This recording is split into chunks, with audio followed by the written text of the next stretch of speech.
E a gente está falando tanto de celular aí, acaba sendo também uma questão de segurança, né? Nos dias de hoje a gente sabe, é quase inevitável não ser refém do aparelho. Mesmo fora do trabalho, por exemplo, a gente trabalha com o celular, né? São mensagens, são e-mails que chegam a todo momento. E não é só trabalho não, né? Com certeza você já foi, por exemplo, a uma festa, a um bar, a um restaurante, em que as pessoas estavam com os aparelhos na mão e dando mais atenção ali, ó, para as redes sociais do que para quem estava em volta. A gente não tem como voltar no tempo, até porque a tecnologia traz sim muitos benefícios. O desafio então é conseguir um limite para tudo isso. Até porque o nosso cérebro pode ficar confuso, já está ficando confuso. Toda vez que uma nova notificação aparece na tela, por exemplo, a gente sai do foco. E para voltar à atividade que a gente estava fazendo antes, pode demorar até 20 minutos, é bastante tempo. E o pior é que isso tende a acontecer a cada quarto de hora, o que consome aí 40% do seu tempo produtivo.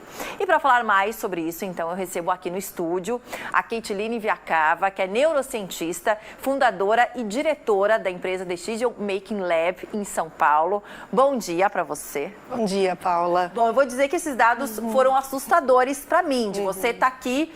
Por exemplo, estamos conversando. Não estou nem com o meu celular aqui agora, mas se eu recebi uma mensagem, só de eu olhar para essa mensagem e voltar para você, o meu cérebro leva 20 minutos para voltar para esse foco anterior, é isso? Por que tanto tempo? O que acontece com ele? Então, a gente realmente exige um esforço mental cada vez que a gente transfere a atenção de algo aonde ela está alocada para outro foco. Quanto mais distante for esse novo estímulo em relação àquilo que a gente está dedicado para avaliar, para analisar, mais esforço e mais tempo a gente precisa. Então, daí a necessidade de nós procurarmos ter mais planejamento sobre a nossa atenção, mais concentração sobre aquilo que é importante para nós. Porque cada vez que desviar, vai exigir sim um esforço mental e um tempo que, claro, não tem um tempo exato, é sempre dependente da pessoa e dependente do tipo de estímulo para onde ela está deslocando a sua atenção. No final do dia, é um desgaste que a gente não percebe de onde veio, mas ele é real. A carga mental dedicada para essas transições, ela é importante e acaba afetando o nosso rendimento, a nossa performance e a nossa saúde. Agora, como que a gente faz esse meio do caminho assim? Porque como eu estava falando, né?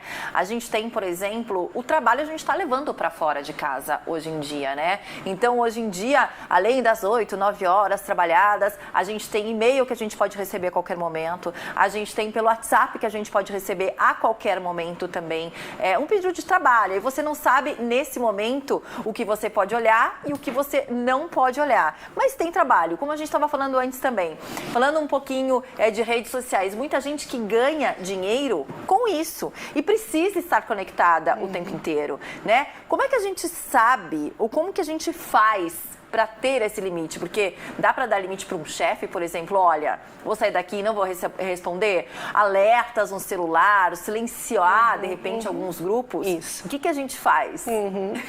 Esse controle é importante, ele precisa ser planejado, porque quando a gente está diante de um estímulo que aparece, né, uma mensagem que vem, um som que vem, uma imagem que aparece no celular, isso captura a nossa atenção de maneira automática, não tem jeito. Então, para realmente ter assim uma capacidade de redução desse efeito, a gente precisa planejar antes. E aí sim, desligar as notificações do celular, colocar ele no silencioso, deixar ele distante do alcance das mãos, né? São algumas estratégias comportamentais que a gente pode adotar para reduzir essa influência. Porque o estímulo visual, auditivo, isso vai capturar. Se tiver elementos emocionais nessa mensagem, daqui a pouco uma demanda, né, de trabalho, ou daqui a pouco uma mensagem positiva, uma imagem de situações que desviem, né, nos desviem do foco. Esses estímulos com características emocionais também fazem com que a tarefa de se desconectar fique ainda mais complicada. A gente já pode falar de dependência tecnológica, né? Só que além, por exemplo, a gente estava vendo a reportagem aí do carnaval, que tinha até um rapaz que falou, eu tô off nesse carnaval, me chamou a atenção. E, por exemplo, a gente está falando há dias de segurança, a gente sabe que os celulares, eles são os mais vistos e querendo aí, né, mais desejados pelos furtos, por exemplo, e roubos. A pessoa vai lá, ela guarda, ela faz tudo direitinho. Só que em algum momento começa a se coçar e ela tem que pegar esse celular. Para quê? Para postar nas redes sociais ou para registrar o momento. Quando é que a gente sabe que já chegou no limite? A partir de agora eu estou dependente da tecnologia. E quais são os sinais disso e qual que é o risco de se tornar uma pessoa realmente dependente da tecnologia? O risco, ele é real, né? Os dados hoje mostram que mais de 50% das pessoas que possuem smartphones se sentem em alguma medida controlada por esses aparelhos e com dificuldade cada vez mais de desengajar das redes sociais. A gente tem, assim, informações de que saiu recentemente na King's University, que é uma universidade britânica, dados mostrando que, em média, nós desbloqueamos o nosso celular mais de 80 vezes por dia.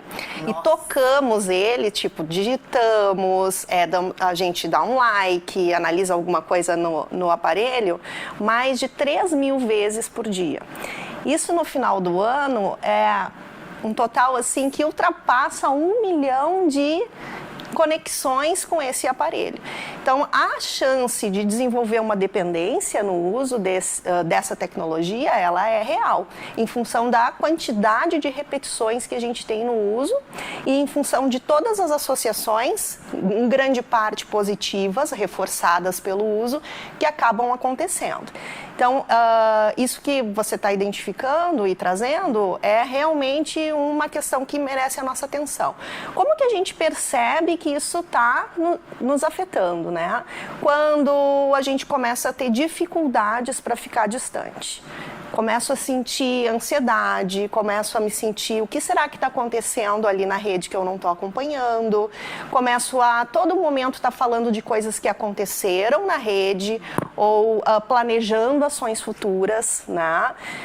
Quando a gente começa a notar assim, um certo descuidado até na sua higiene pessoal ou descuidados com a própria alimentação, sinais de ganho de peso, sinais de perdas de sono e de agitação em geral. Isso são alguns marcadores que podem nos levar a considerar uma dependência, né? E aí o tratamento é psicológico. Certamente. Aí, nesses casos, aí buscar uma ajuda profissional, uma terapia cognitivo-comportamental para apoiar no tratamento. Aí já considerando um caso que extrapolou o controle que a pessoa pode ter sozinha sobre aquele efeito. Agora, o que chama muito a atenção também é o quanto a gente está mudando e as nossas percepções de vida por conta das redes sociais, né?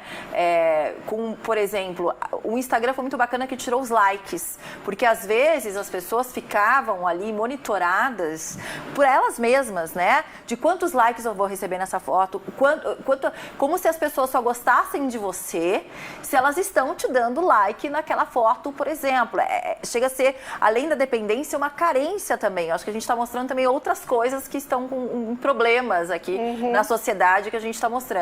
Mas também chama atenção, por exemplo, a gente já deu reportagem de quanto está aumentando o número de cirurgias plásticas por conta de selfies que são postadas. Então, assim, às vezes as pessoas ficam olhando o que está nas redes e achando... É isso que eu sempre falo, todo mundo tem telhado de vidro, então ninguém é perfeito, né? Agora com stories, por exemplo, falando do Instagram e também do Facebook, que tem stories, as pessoas sempre colocam mais um pouco da vida real. Às vezes sem filtro, conversando e mostrando a sua realidade. Mas quando está ali no feed, a postagem que vai ficar eternizada, aí tem um filtro lindo e maravilhoso. Aí você fica olhando como que essa pessoa está sempre viajando, ou como que ela é magra desse jeito e está sempre comendo uma coisa dessa forma, ou que vida feliz. E não é assim. Mães, nossa, a criança... Não, a criança também chora, né? Então a gente fica olhando e fica percebendo, achando que a vida do outro... Como é que isso também mexe com a nossa vida pessoal? Porque a gente fica se comparando com algo que não é real. Né? Com algo que está ali postado, mas é isso que eu falo, tem filtro, seja um filtro para melhorar a qualidade da foto ou um filtro até porque a vida é sem filtro e ali nas redes sociais a gente está totalmente filtrado, né? Perfeito. Mas qual é a consequência disso na prática, né? Qual é a consequência de colocar esse filtro? Qual é a consequência de estar se expondo tanto na rede social?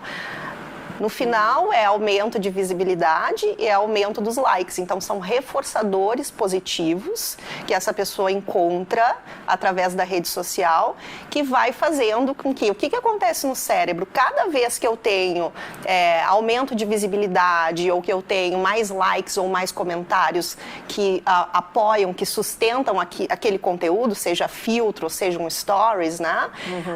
Isso vai fazendo com que há uma cascata de eventos neurais no nosso cérebro que aciona o nosso sistema de recompensa, dispara a dopamina, que é uma substância associada a outras também ligadas às sensações de prazer, e que vai fazendo com que a pessoa se sinta bem mostrando aquilo, né?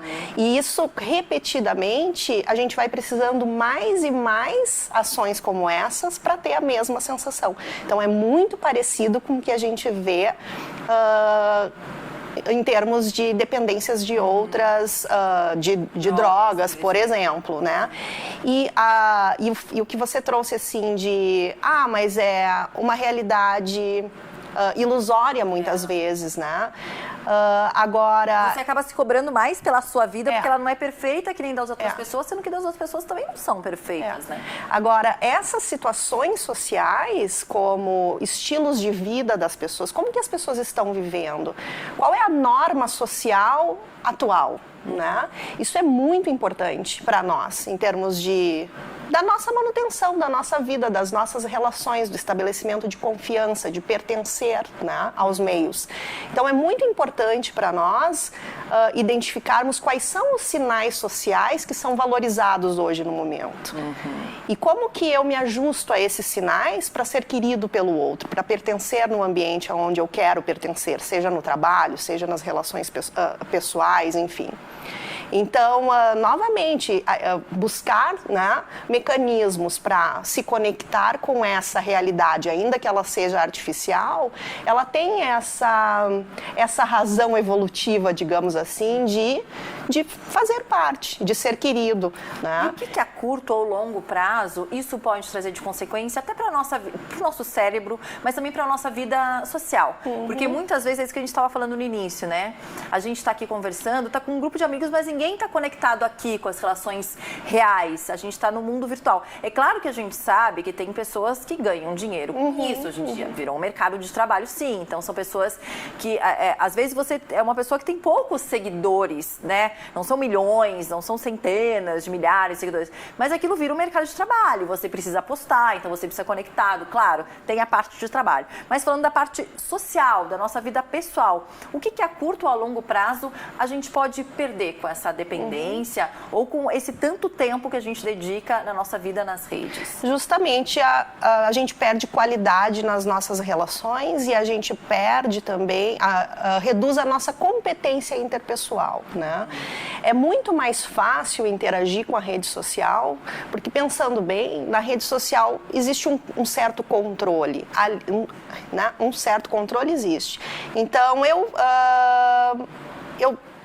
planejo o que eu vou colocar na rede, né? Guardadas as devidas proporções, E o retorno que vem da rede, ele, na maior parte, de novo, né? Não sempre, mas na maior parte das vezes, é um retorno positivo, é um reforço positivo. Então, existe uma certa previsibilidade do que vai acontecer na rede. Na relação interpessoal, como na nossa conversa aqui, eu não sei o que você vai perguntar depois, né? Então, existe um risco na nossa interação. E esse risco nos causa desconforto. Então, é muito mais fácil desviar a nossa atenção para a tecnologia e interagir, né, por meio de um smartphone, do que interagir pessoalmente.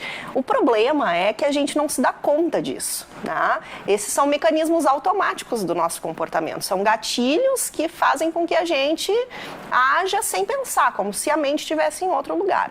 Tomar consciência disso é um primeiro passo para que a gente consiga controlar e orientar esses comportamentos aos objetivos. Aquele detox digital que tanto falam, pode ser um caminho? Certamente que pode, até porque ele vai nos servir como um parâmetro para identificar o quão difícil está de se desconectar. Quanto tempo será que a gente consegue ficar? Eu vou te confessar que eu já fiz esse teste. Às vezes eu viajo para um lugar onde não tem Wi-Fi. Eu até tiro fotos, acabo postando depois, enfim, mas ali eu fico tranquila. Já tem uma amiga minha que ela ficava, é muito engraçado, dentro do carro ela já ficava assim, no meio do mato, sabe? Em vez de realmente aproveitar o momento. E como que o cérebro, ele está acompanhando tudo isso? Eu digo assim, a gente tem essa evolução tecnológica, a nossa geração está acompanhando isso, mas tem gerações que estão vindo que já nasceram com a internet, com tecnologia, com redes sociais. O cérebro desses jovens ou das crianças acompanha, porque eu me lembro, eu vi uma vez um vídeo na internet, foi inclusive durante um curso de marketing digital que eu fiz, que eram bebês, eram crianças assim, não sei se bebês, mas eu acho que tinha 1, 2 anos, em que a mãe colocava uma revista na frente e fazia assim, como eu estou fazendo no tablet aqui. Ou seja, ia automaticamente fazer isso e não mais folhear uma revista. O cérebro, ele está acompanhando essa evolução? A gente consegue perceber, assim, algumas facilitações comportamentais nas crianças, por exemplo, que mostra que, sim, já houve alguma adaptação nesse sentido. Agora, o que eu vejo que é um ponto de atenção é o que nós estávamos falando sobre os processamentos mais automáticos, como essa tendência que a gente tem de dirigir a nossa atenção rapidamente, em menos de meio segundo, para pistas do ambiente com características, né, sensoriais, visuais, auditivas ou com valor emocional positivo ou negativo. Isso é muito automático. Por ser automático, é algo que foi desenvolvido, que está presente no nosso cérebro há muito tempo. Evolutivamente, são os processamentos cognitivos mais antigos. Isso demora muito tempo para a gente transformar. Então, essas nossas respostas automáticas, impulsivas, guiadas por estímulos, elas não tiveram o tempo necessário ainda para acompanhar o ritmo da tecnologia. Então, nós precisamos recrutar os nossos processos mais planejados, elaborados e racionais para conseguir dar conta de controlar essas respostas automáticas. No adulto é difícil. Imagina numa criança ou num adolescente. Daí cabe aos pais e educadores darem esse limite e o exemplo. Né? Exatamente. Bom, eu tinha mais muitas perguntas para fazer, porque esse assunto, com certeza, a gente sempre tem muitas perguntas, mas infelizmente nosso tempo acabou. Obrigada pela sua participação até aqui. Obrigada eu. E fica também, inclusive, esse recadinho aí final que você estava falando, é difícil, mas aos pais e educadores que deem limite aos seus filhos, né? Mas principalmente deem um exemplo. Não adianta falar, não usa o celular, não, e tá ali o dia inteiro no celular, né? É isso aí. Muito obrigada, Paula. Tá certo. Obrigada. Bom carnaval para você. Agora, 10 horas e 55 minutinhos, a gente vai pro intervalo e volta já já.